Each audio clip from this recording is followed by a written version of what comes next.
తాకట్లో ఉన్న మీ బంగారాన్ని విడిపించి ఆ రోజు ఆన్లైన్ రేటుకి కొంటాం. Sharma gold company. నమస్కారం, సుమన్ టీవీకి స్వాగతం. నేను మానస. ఈ రోజు మనతో పాటు ఉన్నారు జ్యోతిష్య రత్న, జ్యోతిష్య చక్ర వైభవ నిపుణ డాక్టర్ రాళ్లపల్లి రవికుమార్ గారు. వారితో మాట్లాడదాం. జూలై మాసానికి సంబంధించిన రాశి ఫలాలు ఏ విధంగా ఉన్నాయి అనే విషయాలు తెలుసుకుందాం. గురుగారు నమస్కారం అండి. నమస్కారం. గురుగారు, జూలై మాసానికి సంబంధించి ద్వాదశ రాశుల యొక్క రాశి ఫలితాలు తెలుసుకోబోయే ముందు గ్రహ సంచారం ఏ విధంగా ఉందో తెలుసుకుందాం. తప్పకుండా అమ్మా.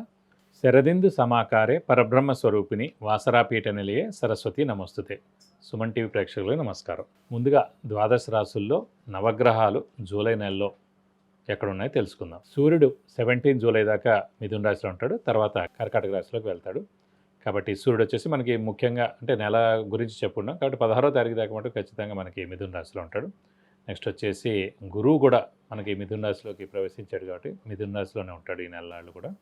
అలాగే బుధుడు వచ్చేసి మనకి ఈ నెలలాళ్ళు కూడా కర్కాటక రాశిలో ఉంటాడు. ఇక కుజుడు సింహరాశిలో ఉంటారు, అలాగే కేతు కూడా సింహరాశిలో ఉంటారు, అలాగే రాహు కుంభరాశిలో ఉంటారు, మరియు శని మటుకు మీన రాశిలో ఉంటారు. కాబట్టి ఈ ద్వాదశ రాశుల్లో ఈ నవగ్రహాలు ఈ స్థానాల్లో ఈ మాసం అంతా ఉంటారు.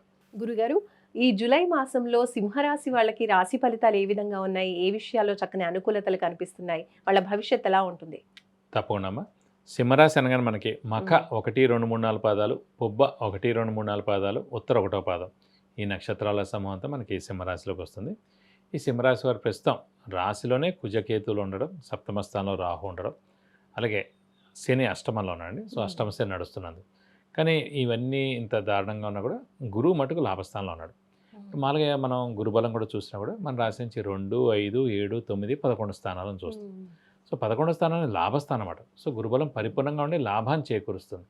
ఉదాహరణకి ఏదైనా ముహూర్తం పెట్టినా కూడా లాభస్థానంలో ఎక్కువ గ్రహాలు వచ్చేటట్టుగా పెడుతూ ఉంటారు, ఎందుకంటే అన్ని రకాల లాభాలు రావాలని. సో మన రాశి నుంచి లాభస్థానంలోనే గురువు ఉన్నాడు అనుకోండి, మరింత లాభం ఈ సంవత్సర కాలం అంతా ఉంటుంది. కాబట్టి ఎన్ని గ్రహాలు బాగాలేకపోయినా ఆ గురుబలం బాగుంది, దైవబలం దైవానుగ్రహం బాగుంది కాబట్టి అన్ని పనులు కూడా మెల్లగా కొంచెం స్లో అయినా కూడా అన్ని పనులు ముందుకు సాగుతాయి. ముఖ్యంగా రాశిలోనే కుజకేతువులు ఉన్నారు కాబట్టి, సప్తమ స్థలంలో రాహు ఉన్నారు కాబట్టి కొంచెం వెహికల్ డ్రైవింగ్ కూడా జాగ్రత్తగా చేయాలి. ఎందుకంటే కుజరాహుల కలయిక ఎప్పుడైనా డేంజర్ అండి.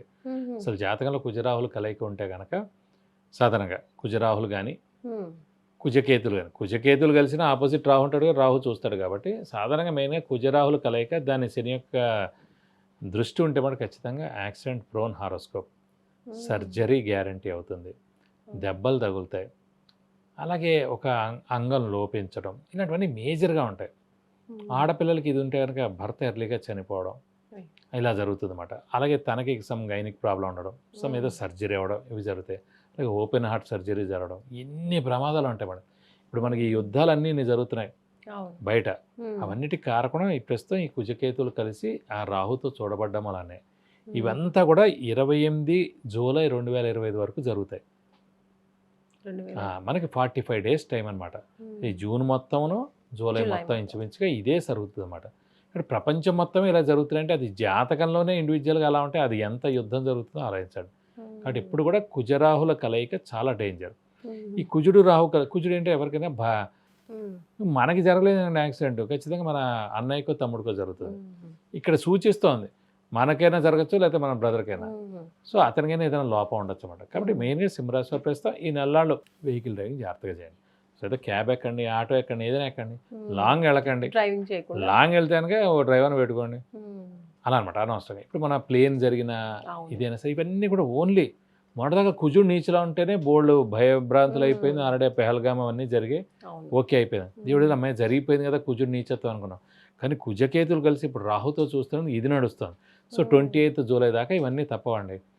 ఇది అయిపోతే ఇంకొక 180 రోజుల దాకా మళ్ళీ ఇలాంటి విధ్వంసాలు అయితే ఉండవు. మళ్ళీ అక్కడ వచ్చి 180 డేస్ తర్వాత మళ్ళీ వచ్చి కుజుడు రాహుని కలుస్తాడు. అప్పుడు మళ్ళీ ఆ 45 రోజులు ఇలా ఉంటుంది.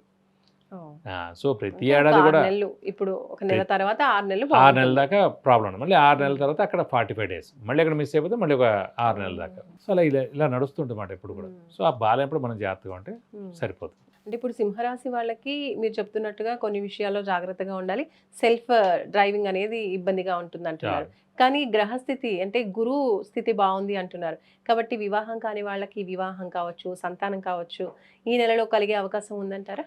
తప్పకుండా అండి. ఎందుకంటే శుభాలు మటుకు అవేమీ ఆపడు గురువు అనేవాడు. ఉమ్, అలాగే ఇలాంటివి ఏమి జరగకుండా కూడా అతను ఆపుతాడు. గురుబలం ఉంది కాబట్టి. కానీ ఉమ్, మనం జాగ్రత్తగా నడిపితే కూడా మంచిది. ఉండాలి. మనం కూడా కాన్సన్ట్రేట్ చేస్తూ ఈ ఫోన్లు పెట్టుకుని నడపకుండా ఉమ్, కొంచెం జాగ్రత్తగా మనం కూడా ఉండాలి.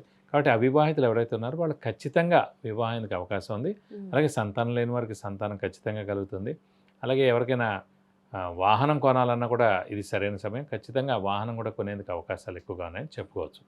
అలాగే ఉద్యోగస్తులకి స్థానచలనం ఉంటుందా, లేదంటే కొత్త వ్యాపారాలు ఏమైనా మొదలు పెట్టే అవకాశం ఉంటుందా? ఉద్యోగస్తులకి ఖచ్చితంగా స్థానచలనం ఉంటుందండి. ఎందుకంటే అష్టమ శని స్టార్ట్ అయింది కాబట్టి స్థానచలనం ఉంటుంది. ఇల్లు మార్పు కానీ, ఉద్యోగ మార్పు కానీ, అంటే వేరే ఊరు ట్రాన్స్ఫర్ అవ్వడం కానీ, లేదంటే వేరే ఊళ్ళో జాబ్ చేయడం కానీ, అంటే ఫారిన్ వెళ్ళడం కానీ అవన్నీ కూడా ఉంటాయి. అలాగే విద్యార్థులు ఎవరైనా కూడా ఖచ్చితంగా వాళ్ళకి మంచి ప్లేస్‌లో ర్యాంక్ సీట్ రావడం ద్వారా వాళ్ళకి కూడా స్థానచలనం అవ్వడం. అది ఇండియన్ అవ్వచ్చు, లేదంటే ఫారిన్ అవ్వచ్చు. అలాంటి విషయాలన్నీ కూడా తప్పకుండా బెస్ట్‌గానే ఉంటాయని చెప్పి. అలాగే వ్యాపారస్తులు కూడా లాభస్థానంలో గురువు ఉన్నాడు కాబట్టి ఖచ్చితంగా వ్యాపారం బాగుంటుంది. అష్టమ శని నడుస్తున్నా కూడా కొంచెం డిలే అవ్వడం, స్లో అవ్వడం, కొంచెం అప్పులు ఎక్కువగా అప్పులు చేయడం, ఉమ్. అప్పుల వాళ్ళ బెడద తప్పకపోవడం, కొంచెం క్రెడిట్స్ ఎక్కువ ఇవ్వడం ఇలాంటివి జరుగుతాయి. కానీ వ్యాపారం మటుకు బాగుంటుందని చెప్పుకోవాలి. గురుగారు, సింహరాశి వాళ్ళకి అంటే సెల్ఫ్ డ్రైవింగ్ విషయంలో కొంచెం జాగ్రత్తగా ఉండాలి అన్నారు. అలాగే ఇంకా ఎటువంటి పరిహారాలు పాటించాలంటారు ఈ నెల మాసంలో బాగుండడం కోసం? ఈ సింహరాశి వారి ప్రస్తుతం అష్టమ శని నడుస్తున్నా అది పర్వాలేదండి. ఈ నెల మటుకు ఖచ్చితంగా మనకి కుజకేతువులు మరియు ఆపోజిట్లో రాహు ఉన్నారు కాబట్టి ఉమ్, ఖచ్చితంగా సేమ్ కర్కాటక రాశిలాగా సుబ్రహ్మణ్య స్వామిని ఎక్కువగా పూజించాలి. ప్రతిరోజు సుబ్రహ్మణ్య స్వామి అష్టోత్తరం చదువుకోవాలి. ప్రతి మంగళవారం ఉమ్, సుబ్రహ్మణ్య స్వామి టెంపుల్కి వెళ్ళి 40 ప్రదక్షిణాలు చేయాలి. అలాగే ఇక్కడ స్కందగిరి టెంపుల్ అని ఉంది హైదరాబాద్లో, ఉమ్. పద్మారావు నగర్లో, సికింద్రాబాద్లో. అక్కడ సుబ్రహ్మణ్య స్వామికి మన పేరు, నక్షత్ర గోత్రనామంతో ఒకసారి హోమం మరియు అభిషేకం చేస్తే కనుక ఈ దోషాలన్నీ కూడా తొలగిపోయి మీ ఆరోగ్యం, ఆయుష్ కూడా చాలా బాగుంటుందని చెప్పుకోవచ్చు. సింహరాశి యొక్క రాశి ఫలితాలు తెలియజేసినందుకు ధన్యవాదాలు గురుగారు. నమస్కారం. నమస్కారం. విద్య, ఉద్యోగం, వివాహం, వ్యాపారం, సంతానం, ఆరోగ్యం, ఆర్థికం ఇలా ఎటువంటి సమస్యకైనా సరే గురువుగారు నుంచి మీరు పరిహారాలు తెలుసుకోవాలి అనుకుంటే స్క్రీన్ పైన కనిపించే నంబర్స్కి కాల్ చేసి లేదంటే వాట్సాప్ చేసి అపాయింట్మెంట్ తీసుకోవచ్చు. మీ సమస్యలకి పరిష్కారం తెలుసుకోవచ్చు. చూసారు కదండి, జూలై మాసానికి సంబంధించి సింహరాశి వాళ్ళ రాశి ఫలితాలు ఏ విధంగా ఉన్నాయో తెలుసుకున్నాము. అలాగే యాక్సిడెంట్స్, సెల్ఫ్ డ్రైవింగ్ విషయంలో కాస్త జాగ్రత్తగా ఉండాలి అని తెలియజేస్తున్నారు. అలాగే పరిహారాలు కూడా గురుగారు తెలియజేశారు ఈ మాసంలో బాగుండడం కోసం. సో తప్పకుండా ఈ పరిహారాల్ని పాటించి చూడండి. చూస్తూనే ఉండండి సుమన్ టీవీ. నమస్కారం.